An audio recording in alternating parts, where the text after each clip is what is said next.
Salut l'équipe, j'espère que vous allez bien et que l'entraînement de la semaine dernière n'a pas été trop difficile pour vous. Aujourd'hui, nouvelle vidéo et nouveau sujet, on va parler de mobilité. Le programme du jour, en numéro 1, on va essayer de définir la mobilité et à quoi cela va nous servir de l'entraîner. En numéro 2, on va voir les exercices que l'on va utiliser dans notre séance. Et en numéro 3, bien entendu, l'entraînement, c'est-à-dire la réalisation des exercices ensemble. Qu'est-ce que c'est et à quoi ça sert? Eh bien, tout simplement, la mobilité vous sert à faire tous les gestes du quotidien, se brosser les dents, se laver les cheveux, s'attacher les chaussures, etc. etc. C'est votre capacité tout simplement à réaliser des mouvements, à vous déplacer, etc. etc. Pour répondre à la question de à quoi cela va-t-il nous servir d'entraîner notre mobilité, eh bien, il faut penser donc quotidien. Les tâches du quotidien, comme on vient de l'indiquer, sont réalisés en partie grâce à notre mobilité.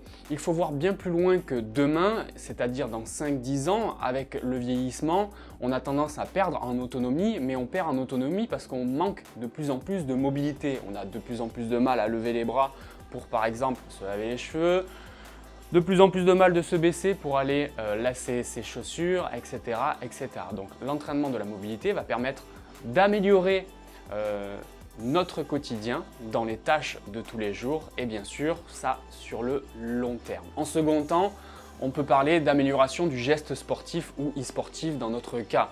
La mobilité va nous permettre d'avoir beaucoup plus d'amplitude, mais surtout beaucoup plus de souplesse, beaucoup plus de fluidité dans nos mouvements et donc forcément c'est positif pour notre geste qui va nous servir à réaliser nos performances. Autre point, c'est tout simplement annihiler les effets négatifs de la position assise prolongée. L'e-sport étant une activité, une discipline sédentaire, c'est-à-dire pas de mouvement, peu de mouvement, on se doit de justement mobiliser davantage certaines parties du corps qui, à notre habitude, quand on est en position assise pour jouer, ne bougent quasiment pas. Les derniers points que l'on peut citer qui vont bénéficier donc de l'amélioration de la mobilité, c'est bien entendu limiter le risque de blessure. Forcément, si on est capable de faire des mouvements beaucoup plus amples, beaucoup plus fluides, beaucoup plus souples, on ne va pas se blesser dès lors que l'on va faire un simple mouvement que l'on n'a pas l'habitude de réaliser.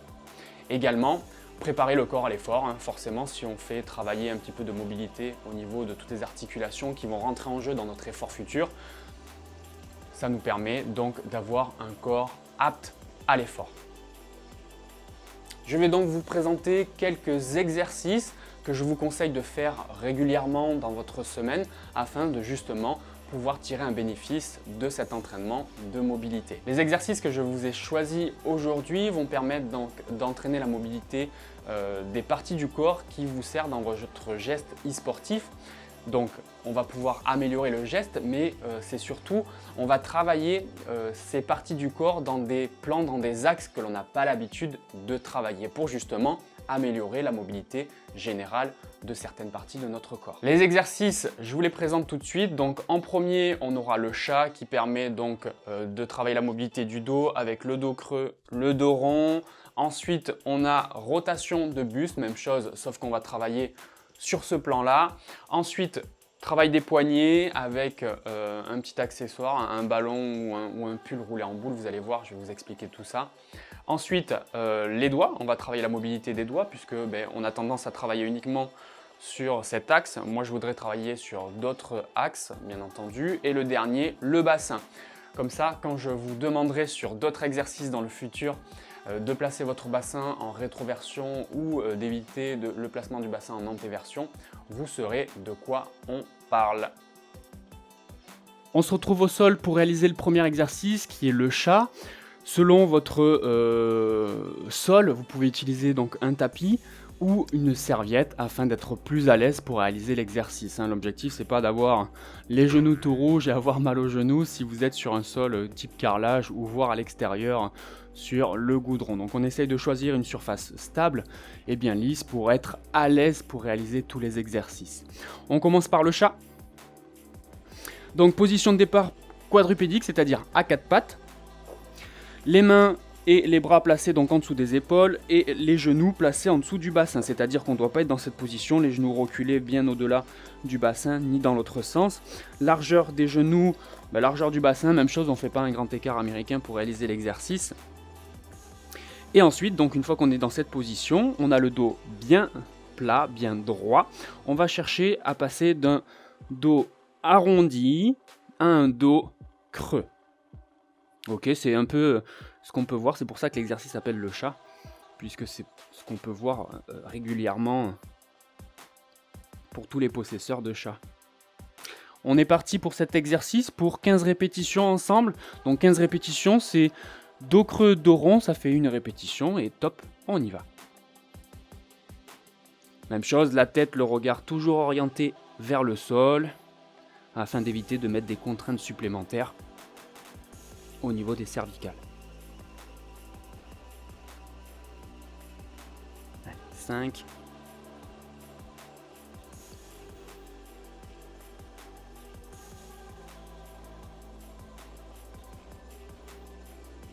On prend le temps, on respire bien. Allez, encore 5.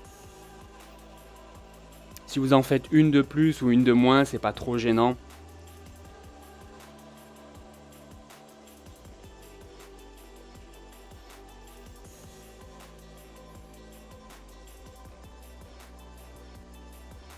On est parti pour notre deuxième exercice. Ici, on aura besoin d'un peu de matériel. Alors, j'ai un ballon dans les mains, ça sera pour l'exercice suivant, mais c'est l'objet que je vais utiliser, moi, je vais vous expliquer. Et ensuite, c'est surtout un support que vous avez besoin, une chaise, un tabouret, le bout de votre canapé, le bout de votre lit, un petit peu comme l'entraînement de la semaine dernière. Donc, on se met assis sur notre chaise. Ensuite, l'objet, c'est simplement un objet, donc vous pouvez prendre un coussin, vous, de votre côté. Vous placez votre objet entre les deux genoux, histoire de bien serrer et d'être capable justement de dissocier plus facilement le haut et le bas de votre corps au niveau de votre bassin. On va réaliser des rotations. Donc l'objet, hop, serré très fort. Ensuite, comme si on était relié par un fil, on s'auto-grandit en sortant cage thoracique. Faites attention de ne pas trop creuser le dos. Ensuite, on peut mettre les bras avec un angle à 90 dans l'axe des épaules, c'est-à-dire ni comme ça, ni encore plus derrière. Et quand je suis dans cette position, je vais chercher à faire une rotation du buste au maximum que je peux. La tête suit le corps, hein, d'accord ? On ne garde pas la tête droite, et elle ne va pas chercher plus loin. Une fois que je suis arrivé dans ma limite articulaire, hop, je reviens en position initiale et je repars de l'autre côté. Attention, je veux vraiment dissocier le haut et le bas du corps, c'est-à-dire que quand je tourne, mes jambes ne partent pas avec. C'est pour ça que l'objet entre les jambes sert vraiment pour dissocier. Je serre très fort, je suis capable plus facilement de dissocier. Après, si vous avez un niveau un peu plus élevé et que vous êtes capable de dissocier, on peut également réaliser l'exercice sans le coussin, le bâton, le ballon ou autre objet que vous avez choisi. On est parti, même chose pour 15 répétitions sur cet exercice. Allez. Pensez à respirer, une respiration profonde et lente.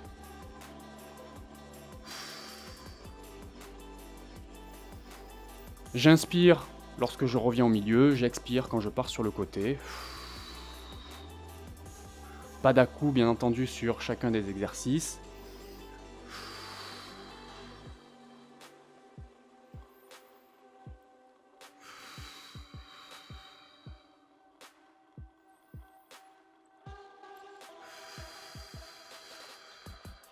Je vous montre avec l'objet entre les jambes, puisque ça sera sûrement le cas pour pas mal d'entre vous, qui allez utiliser dans un premier temps un objet serré fort entre les jambes.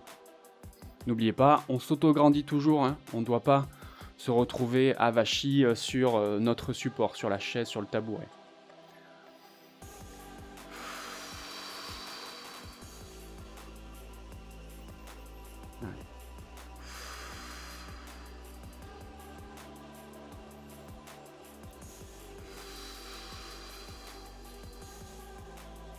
Ces exercices donc permettent de travailler la mobilité, mais également peuvent soulager certaines tensions au niveau du dos que vous pouvez avoir. Donc n'hésitez pas à les utiliser régulièrement.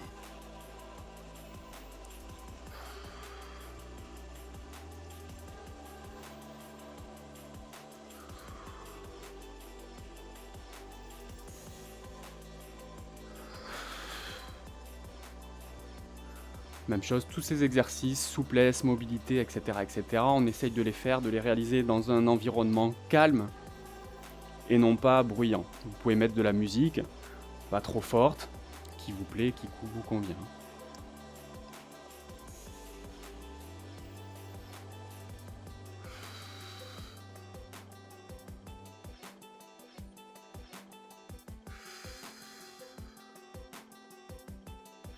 J'ai oublié le compte, donc pardonnez-moi si on a fait plus de 15 ou qu'on n'est pas encore à 15, on va en faire quelques répétitions supplémentaires. Encore une fois, comme pour le premier exercice, ce n'est pas trop dérangeant de faire une répétition de plus ou de moins, sachant que c'est des exercices qui sont peu intenses et peu difficiles. Donc la récupération sera assez facile. Allez, on en fait une dernière à gauche, une dernière à droite.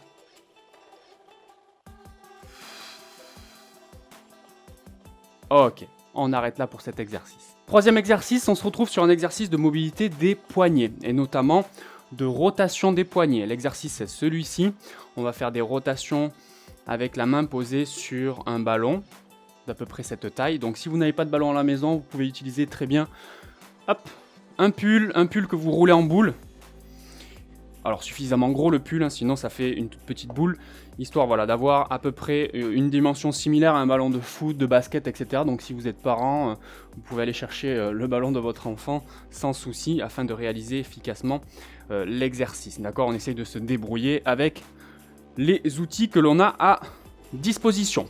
Donc ce que vous avez besoin, moi je le fais à genoux pour que vous puissiez voir bien entendu. Le mieux c'est soit vous le faites dans la même configuration que moi, vous mettez à genoux, attention le dos bien droit afin d'éviter d'avoir le dos creusé et finalement de mettre des contraintes supplémentaires au niveau de votre dos, c'est pas ce que l'on veut. Donc soit vous mettez à genoux, vous prenez un support, moi j'ai pris une serviette parce qu'en fait j'ai le support et le ballon qui glissent sinon l'un contre l'autre. Du coup là ça permet d'avoir un peu plus de grip. Sinon vous pouvez vous mettre en position assise dans votre setup habituel de jeu, c'est-à-dire assis sur votre chaise. Vous mettez le ballon à hauteur donc sur votre bureau et donc à hauteur à chaque fois de votre main, comme si vous étiez en train de jouer avec votre souris dans la main. On est parti pour cet exercice donc sur 10 rotations. 10 rotations dans un sens, 10 rotations dans l'autre sens. On fera la même chose de l'autre côté. Et on est parti. Allez. On essaye de travailler vraiment sur tous les axes, c'est-à-dire qu'on néglige aucun axe, on va bien chercher devant, on reste pas ici, là on va chercher plus, là un peu moins, etc., etc. Non, on va bien chercher partout. Et allez, on s'applique bien.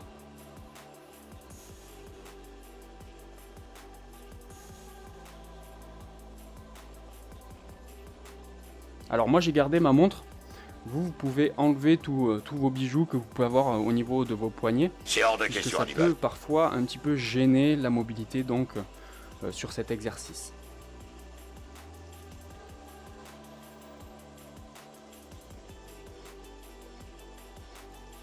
Allez. On fait une dizaine de tours, même chose, une rep en plus ou une rep en moins, c'est pas trop gênant. Bon, j'ai toujours le ballon qui glisse pas mal même sur la serviette, donc mon mouvement n'est pas très fluide. Vous de votre côté essayez vraiment d'avoir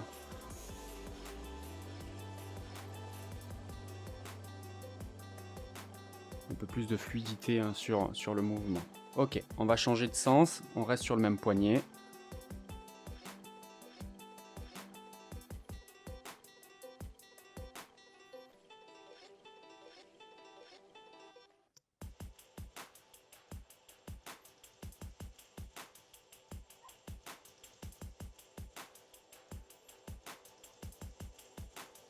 Allez, on est à 5, encore 5 répétitions.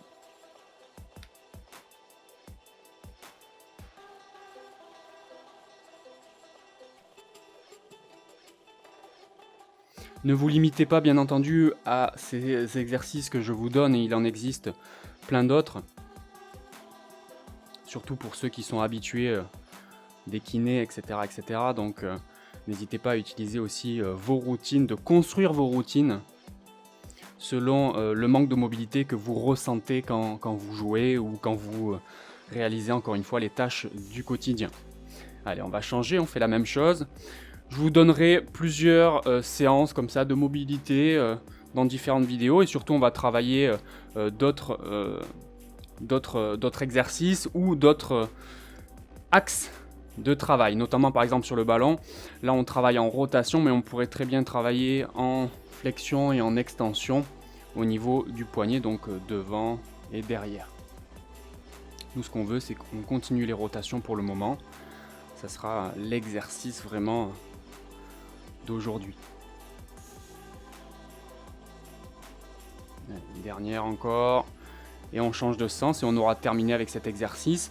On réalise un seul tour ensemble, mais vous pouvez bien entendu réaliser 2 à 3 tours sur ces exercices. Je vous conseille de faire, quand vous commencez, un seul tour, 2 fois par semaine, et ensuite, au fur et à mesure, d'ajouter un tour supplémentaire, c'est-à-dire de réaliser au moins 2 tours, de réaliser la séance 3 fois par semaine, histoire de pouvoir obtenir des bénéfices de cet entraînement. Si vous le faites comme pour l'entraînement de la semaine dernière, juste un one-shot, juste une seule fois, il n'y aura que très peu, voire pas du tout de bénéfices.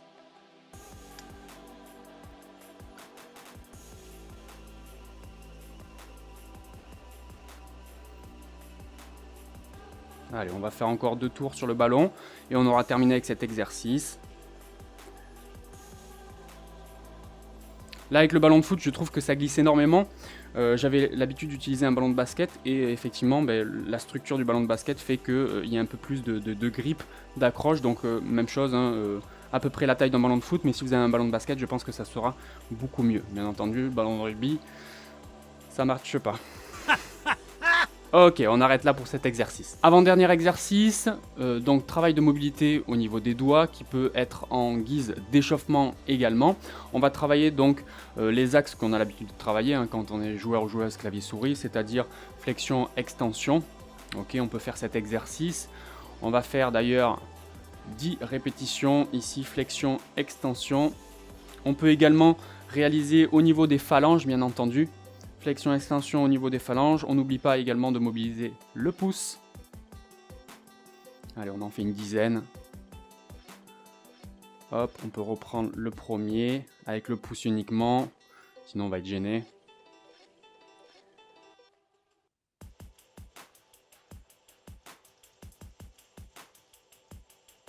Ok. Ensuite, on va faire des extensions, mais cette fois-ci latérales. On va chercher à écarter les doigts le plus possible les uns des autres, comme si on mettait donc les doigts en éventail.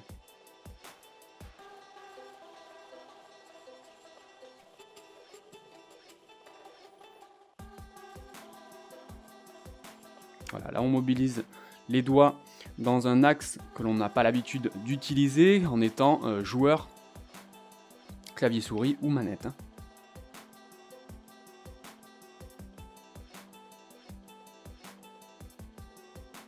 Ok, on peut s'arrêter là pour cet exercice. Allez, on en vient au dernier exercice qui va mobiliser le bassin et je pense que c'est l'un des exercices les plus importants puisqu'on va l'utiliser régulièrement durant les séances d'entraînement. Notamment sur le gainage, je vous indiquais sur la vidéo de placer votre bassin en rétroversion. Je pense que certains ne savent pas ce que c'est et donc on va le voir ici en travaillant notamment la mobilité de notre bassin. On va se placer donc de profil. Enfin, du moins moi, comme ça vous allez pouvoir me voir plus facilement. Et donc tout va se passer au niveau de votre bassin. Donc le bassin est ici. En position neutre, pas de modification de la posture. En revanche, donc si je pousse mes fesses vers l'avant, le bassin, donc là je suis en bassin neutre, c'est-à-dire position debout, normale, sans rien faire. Si je pousse mes fesses vers l'avant, vous allez voir mon bassin va s'orienter vers l'arrière. On dit que l'on place le bassin en rétroversion. Et le fait de placer son bassin en rétroversion, si on touche son dos, on va pouvoir voir que le dos est davantage droit. Donc c'est top sur certains exercices. Bassin en rétroversion va vous permettre donc d'aligner correctement votre dos. Ensuite, si on fait l'inverse, si on pousse les fesses vers l'arrière, vous allez voir le bassin, hop, va basculer vers l'avant. On dit que le bassin est placé en antéversion. Et là par contre, si on regarde la courbure de notre dos, notamment de notre lordose lombaire, on peut voir qu'on a finalement creusé le dos. Donc c'est une position qu'il va falloir éviter le plus possible puisque dans cette position, on est, on va dire, dans une position de faiblesse. On risque de se faire mal plus facilement.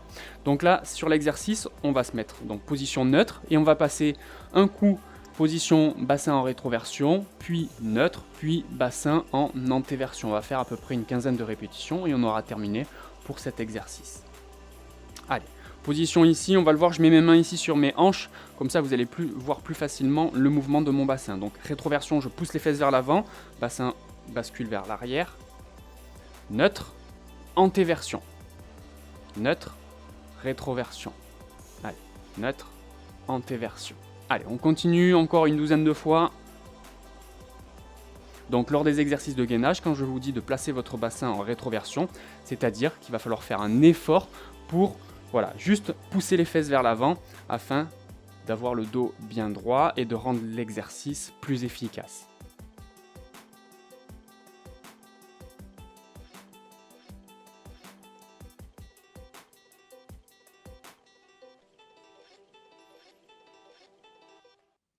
Position des jambes, je n'ai pas dit au niveau des genoux, on a les genoux déverrouillés. Donc genoux verrouillés, c'est avoir les jambes totalement droites.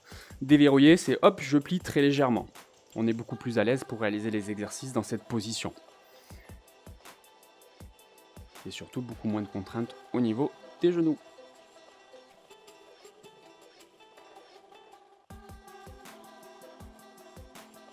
Alors c'est un exercice pas forcément évident, surtout si on n'a jamais réalisé d'exercice de mobilité du bassin. Comme les rotations. Les rotations pour certains ça sera très facile pour ceux qui ont été sportifs toute leur vie. Par contre pour d'autres qui ont moins l'habitude d'avoir une activité physique et sportive, ça peut être un peu plus compliqué d'arriver à dissocier le haut du bas du corps. Allez, on fait les dernières répétitions et on aura terminé sur ce 5e exercice et notre séance de mobilité. Encore une fois, comme je vous l'ai dit, on peut réaliser une seule fois ce circuit 2 fois par semaine et ensuite, au fur et à mesure des semaines qui passent et des entraînements, on peut augmenter très légèrement le nombre de répétitions et le nombre de fois surtout. Ok, on arrête là pour l'exercice et c'est la fin de notre entraînement de mobilité.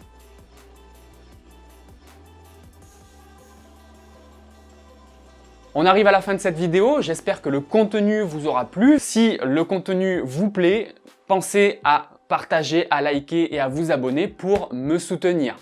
N'oubliez pas, le plus important, si on joue, on bouge. Allez, salut l'équipe!